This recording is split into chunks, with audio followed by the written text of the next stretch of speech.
Papo de Psiquiatra, com Marcelo Branhas, Marcos Crossi e Pedro Rosa. Tudo o que você sempre quis saber e nunca teve para quem perguntar.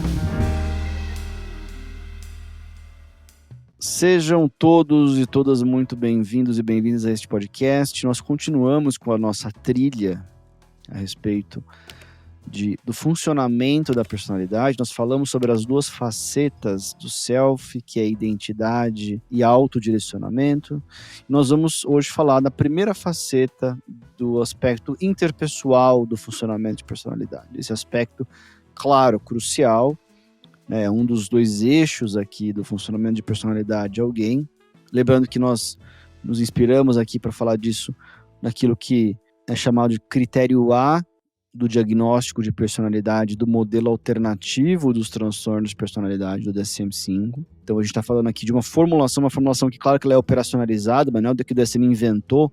Ele resolveu operacionalizar porque tem um caminhão de evidência de que isso aqui é uma maneira muito precisa de se descrever uma personalidade de alguém e que o nível de funcionamento de personalidade de alguém tem impactos muito relevantes sobre a qualidade de vida dessa pessoa, tem um impacto muito relevante sobre o surgimento de transtorno mental, sobre como é que esse transtorno mental se desenvolve ao longo do tempo, sobre o prognóstico do transtorno mental, tem a ver também tem um impacto muito grande sobre como é que os profissionais de saúde organizam tratamentos para essas pessoas. E no episódio passado isso ficou muito claro, com a quantidade de exemplos aqui que a gente falou sobre o que muda no tratamento, como é que a pessoa vê ali, digamos assim, como é que a psicoterapia tem um impacto nesse desenvolvimento de personalidade. Hoje nós vamos falar sobre um tema importantíssimo, sobre empatia, uma coisa tem inúmeras descrições, todo mundo já usou essa palavra para algumas pessoas é piegas, para outras pessoas é fundamental, mas o que é empatia? Do que a gente fala quando a gente fala de empatia?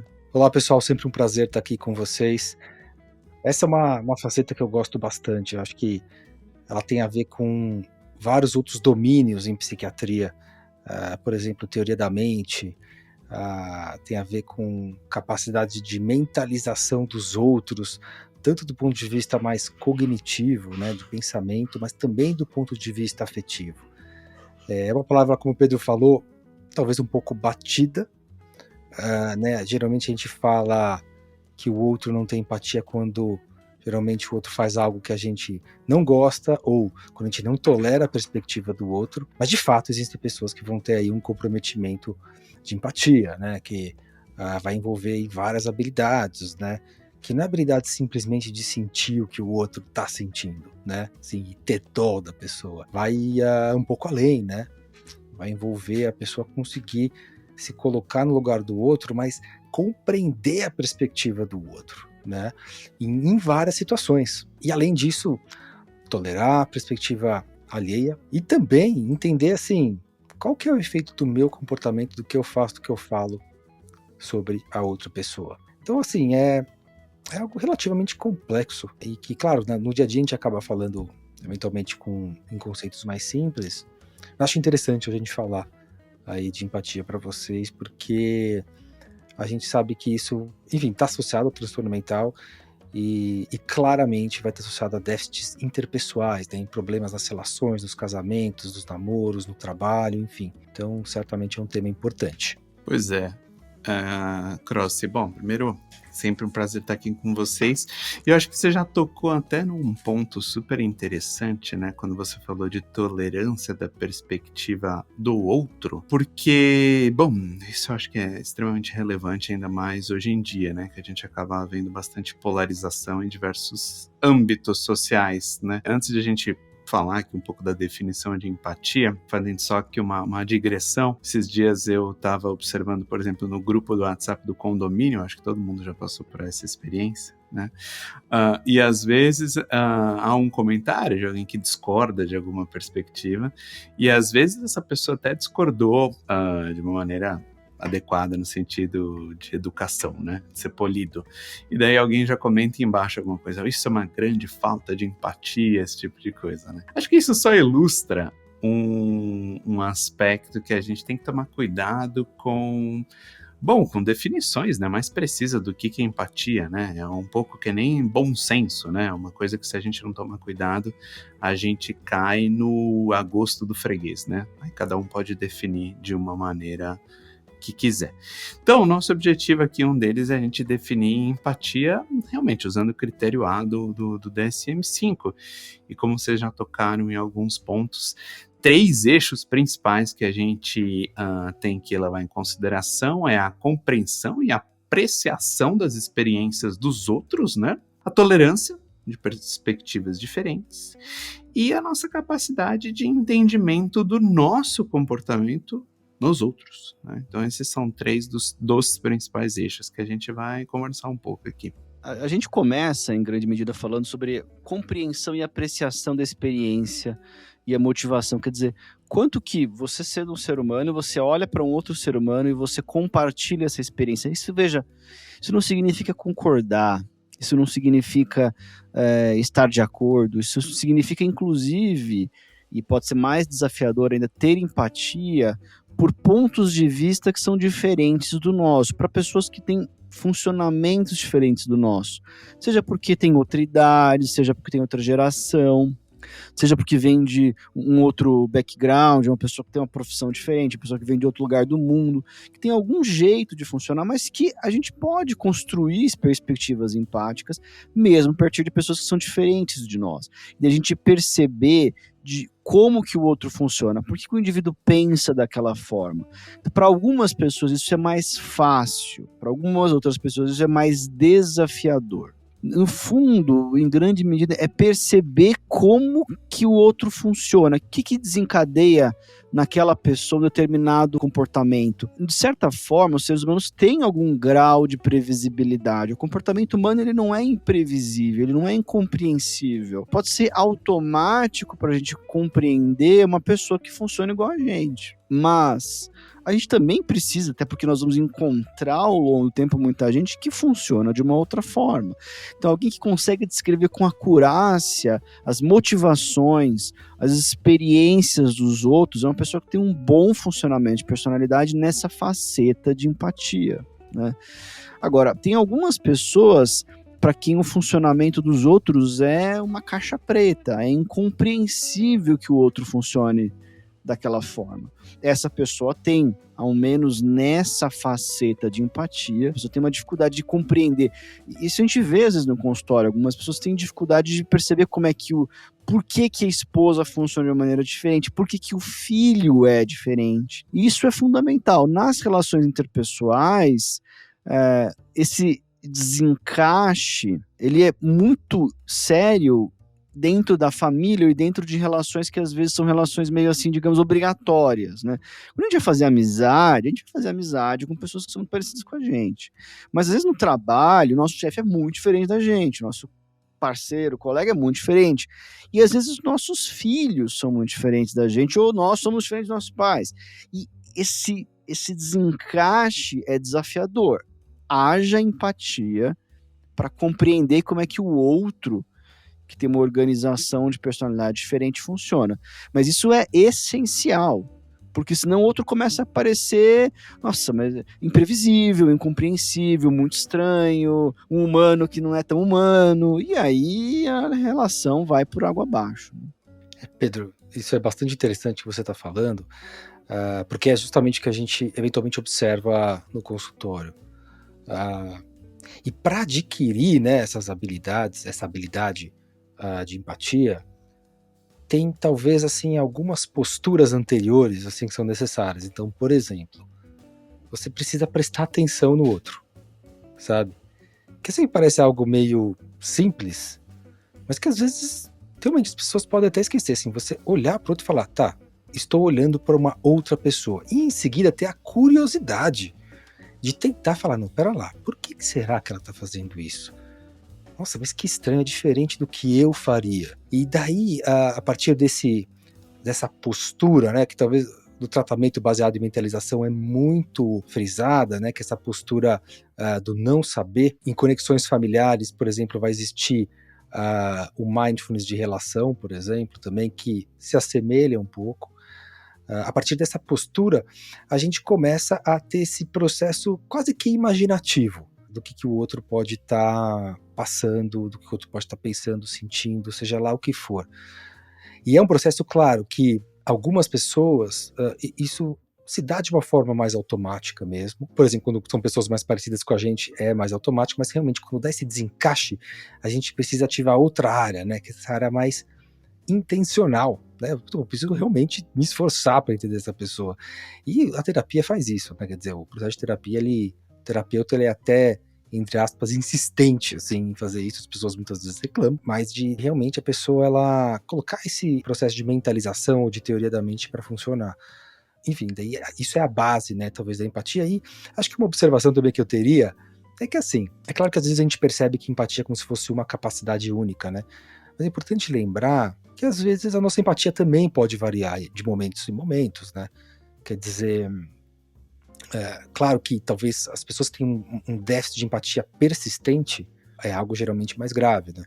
E daí vão ter vários tipos. A gente pode até gravar no futuro um episódio de transtorno de personalidade antissocial, por exemplo, mas o transtorno narcisista, isso é comum. Mas assim, eventualmente, se você está com muita dor, por exemplo, né, é improvável que você consiga ter uma capacidade muito empática com os outros, né, seja uma dor emocional muito intensa ou até uma dor física, né. Então, a empatia, ela não é às vezes um processo único, né, eventualmente pode variar, pelo menos para a maior parte das pessoas, né. Pois é, eu acho que assim, até pelo que a gente está falando, vocês estão falando, né, de capacidade que envolve, né, para a gente conseguir ter uma boa capacidade de empatia, inclusive nos seus aspectos mais cognitivos, reflexivos. Bom, tem alguns pressupostos, como a gente ter uma boa teoria da mente, uma boa capacidade de mentalização, de conseguir realmente a gente ter uma percepção sobre as nossas próprias emoções, sobre o nosso próprio raciocínio, conseguir com uma certa acurácia, óbvio que ninguém tem bola de cristal, mas entender mais ou menos por que as pessoas estão tendo tais comportamentos e conseguir identificar como a gente afeta os outros e como os outros afetam a gente. Então, até legal para os nossos ouvintes já irem percebendo, poxa, do tipo assim, na maioria das vezes a empatia, né, é usada de forma leiga como, poxa, eu consigo sentir a dor do outro. Bom, uma pessoa está muito triste, muito angustiada, eu também fico meio triste, meio angustiado também. Uma pessoa está feliz, tem uma conquista, eu consigo também me sentir bem pela outra pessoa.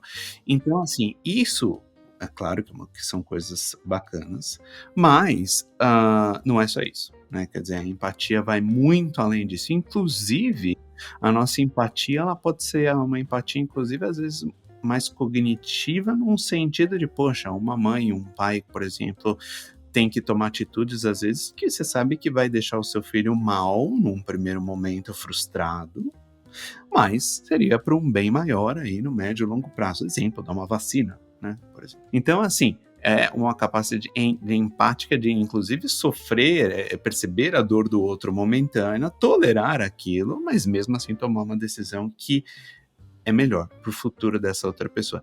Então, a gente também tem muitos pacientes, né, que o clássico de todo mundo é pensar, poxa, os psicopatas, né, as pessoas com mais leve do que esses que eu acabei de falar, por exemplo, as pessoas com transtorno de personalidade narcisista, narcisismo patológico, tem todos esses comprometimentos de uma dificuldade de ou conseguir identificar as emoções do outro ou se importar, mas tem outros facetas, né, de problemas de empatia que vão num outro oposto, né? Às vezes pacientes que têm um amor muito patológico, né, que não consegue, de certa forma, ser mais assertivo e tem receios gigantescos de machucar o outro, mesmo que isso acarrete em problemas, personalidades mais dependentes. Então tem todo um espectro de problemas de empatia que vai muito além do simplesmente, poxa, fulano de tal sente a dor dos outros, né? No fundo, sentir a dor dos outros faz parte da nossa comunicação interpessoal. A gente precisa compartilhar essa dor. A gente precisa fazer isso em certa medida, isso vai depender da situação. Quer dizer, o trabalho do clínico, do profissional de saúde mental, ele é um trabalho que ele precisa compartilhar a dor do outro. Mas a gente não pode fazer isso de uma forma que comprometa o nosso trabalho. Então a gente precisa manter uma certa estabilidade de nós mesmos para que a gente possa ajudar a outra pessoa. Quer dizer, a pessoa que está na nossa frente por vezes desesperada não se beneficia de um outro indivíduo desesperado do lado da mesa. E a gente vai precisar também olhar para o extremo, porque tem algumas pessoas que de fato sentem demais a dor do outro, ou às vezes a dor do mundo. Então é algo que nós vemos hoje. Então tem algumas pessoas que têm uma sensibilidade maior a esse sofrimento, que ficam às vezes paralisadas, porque de fato o mundo é um local repleto de sofrimento. E isso vai ser sempre assim, a bem da verdade. Agora, a questão também é que não basta o indivíduo compartilhar o sofrimento, a gente precisa ver o que o indivíduo age, como é que a gente age diante do sofrimento do outro, né? Que aí vem, as pessoas já perguntam, tá bom, vocês definem empatia, mas e compaixão? Compaixão é uma outra coisa. Compaixão envolveria, a partir de uma percepção de sofrimento do outro, uma inclinação organizada, em maior ou menor grau, para aliviar esse sofrimento. Então, uma inclinação do ser humano, de, na medida em que ele vê sofrimento, ele automaticamente se organiza na direção de aliviar esse sofrimento daquela pessoa, né? Então, é algo que depende de empatia, mas que pode não acontecer. Então, uma pessoa pode ter uma capacidade perceptiva muito grande do outro, como o Marcelo falou, e não agir de uma maneira de compaixão, muito pelo contrário, muitas vezes se inclinar a explorar esse sofrimento, que seria aí, né, um ato antissocial, né? Interessante que você falou do ato antissocial, Pedro, porque de fato parece que tem um subgrupo de indivíduos que pode ter esse processo de empatia cognitivo preservado. Ele consegue compreender o que acontece com a pessoa, ele consegue até compreender, por exemplo, que a pessoa está ansiosa, está com medo, o que ela está passando. Mas falta essa alça de feedback mais afetiva, assim, né? E que muitas vezes pode ser um freio para a pessoa, vamos dizer, cometer atos que machuquem os outros, né? Quer dizer, que também, então, é uma outra dimensão da empatia, né? Quer dizer, o que eu faço, qual que é o efeito no outro, né?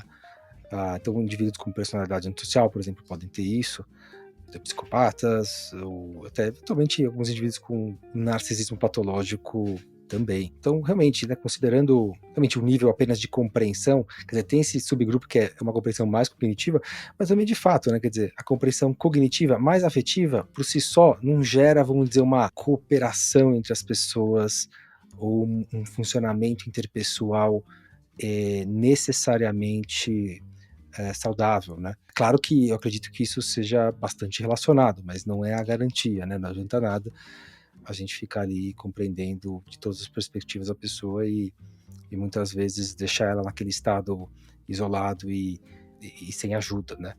É claro que talvez, assim, existem momentos, vamos dizer assim, de uma terapia e que envolve, vamos dizer, uma certa terapia, uma compreensão do outro, bastante apurada, mas a manutenção daquele estado emocional ali para uma espécie de uma exposição mesmo, né, emocional a uma situação, por exemplo, né?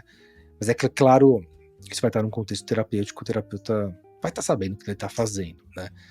Mas acho que é importante essa observação sua aí também da compaixão. Agora, um outro tema relacionado a isso que vocês estão falando, né? Ou seja, de compaixão, mas eu digo relacionado porque que eu estou pensando é tolerância, né? Eu acho que hoje em dia um tema importante também da gente discutir, que tem muito a ver com empatia, tolerância, porque, bom, a gente, enfim, né, vive num tempo, alguns postulam, por exemplo, mais inflamado por causa da binariedade dos algoritmos de redes sociais, ou esse tipo de coisa, ou seja, de polarização. Então, é um tempo que falar de tolerância é importante, mas em que sentido, né? Coisas para as pessoas pararem para refletir, né? Que tem tudo a ver com isso que a gente está falando. Poxa, as perspectivas dos outros, né? Quando eu ouço uma perspectiva diferente da minha, né? Poxa, eu me sinto ameaçado por isso, né? Eu me sinto super confuso com isso. Se vem de um ente querido, poxa, reuniões familiares, né? Quer dizer, aquilo lá me é uma coisa abominável pensar que uma pessoa que eu gosto possa pensar diferente de mim, eu me sinto ameaçado, né?